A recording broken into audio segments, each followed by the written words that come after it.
ಮುಗಿತಾನೇ ಇಲ್ಲ ಮೀಟು ಮಹಾಭಾರತ. ಇವತ್ತು ಕೋರ್ಟಲ್ಲಿ ಸರ್ಜಾ ಅರ್ಜಿ ವಿಚಾರಣೆ. ಸರ್ಜಾ ಅರ್ಜಿ ವಜಾಗೆ ಶ್ರುತಿ ಮನವಿ.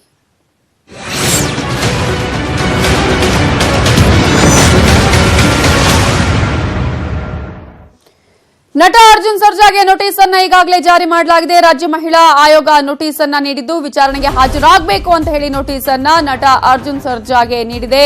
ನಿನ್ನೆ ಅರ್ಜುನ್ ಸರ್ಜಾಗೆ ನೋಟಿಸ್ ಅನ್ನು ಕೂಡ ಜಾರಿಗೊಳಿಸಲಾಗಿದೆ. ರಾಜ್ಯ ಮಹಿಳಾ ಆಯೋಗ ನೋಟಿಸ್ ಅನ್ನು ಜಾರಿ ಮಾಡಲಾಗಿದ್ದು 3 ದಿನಗಳ ಒಳಗೆ ವಿಚಾರಣೆಗೆ ಬರುವಂತೆ ಸೂಚನೆಯನ್ನ ಕೂಡ ನೀಡಿದೆ. ಈಗಾಗಲೇ ನಟಿ ಶ್ರುತಿ ಹರಿಹರನ್ ಮೀಟು ಆರೋಪವನ್ನು ಕೂಡ ನಟ ಅರ್ಜುನ್ ಸರ್ಜಾ ವಿರುದ್ಧ ಮಾಡಿದ್ರು. ಈ ಹಿನ್ನೆಲೆಯಲ್ಲಿ ರಾಜ್ಯ ಮಹಿಳಾ ಆಯೋಗ ಈಗಾಗಲೇ ನೋಟಿಸ್ ಅನ್ನು ಜಾರಿಗೊಳಿಸಿದ್ದು 3 ದಿನಗಳೊಳಗೆ ವಿಚಾರಣೆಗೆ ಹಾಜರಾಗುವಂತೆ ಈ ಒಂದು ನೋಟಿಸ್ ಅಲ್ಲಿ ಸೂಚನೆಯನ್ನ ಕೂಡ ನೀಡಿದೆ. ಶ್ರುತಿ ಹರಿಹರನ್ಗೂ ವಿಚಾರಣೆಗೆ ಬರೋದಕ್ಕೆ ಈ ಸಂದರ್ಭದಲ್ಲಿ ಸೂಚನೆಯನ್ನ ರಾಜ್ಯ ಮಹಿಳಾ ಆಯೋಗ ನೀಡಿದೆ.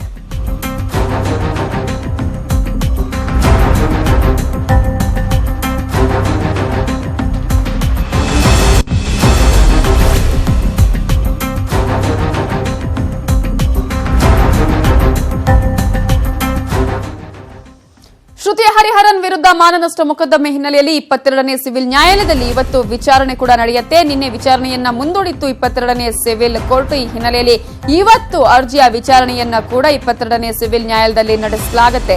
ನಟಿ ಶ್ರುತಿ ಹರಿಹರನ್ ಪರ ವಕೀಲರು ನಿನ್ನೆ ಆಕ್ಷೇಪಣೆಯನ್ನ ಕೂಡ ಸಲ್ಲಿಸಿದ್ರು.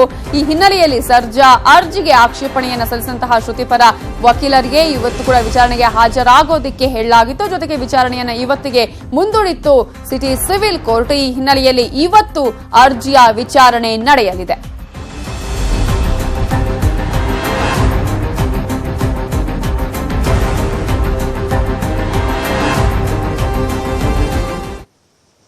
ಹಾಗೆಯೇ ಅರ್ಜುನ್ ಸರ್ಜಾ ವಿರುದ್ಧ ಲೈಂಗಿಕ ದೌರ್ಜನ್ಯ ಪ್ರಕರಣಕ್ಕೆ ಸಂಬಂಧಪಟ್ಟ ಹಾಗೆ ವಿಚಾರಣೆಗೆ ಹಾಜರಾಗಲು ಸಾಕ್ಷಿಗಳಿಗೆ ಕೂಡ ಪೊಲೀಸರು ನೋಟಿಸ್ ಅನ್ನ ಕೊಟ್ಟಿದ್ದಾರೆ.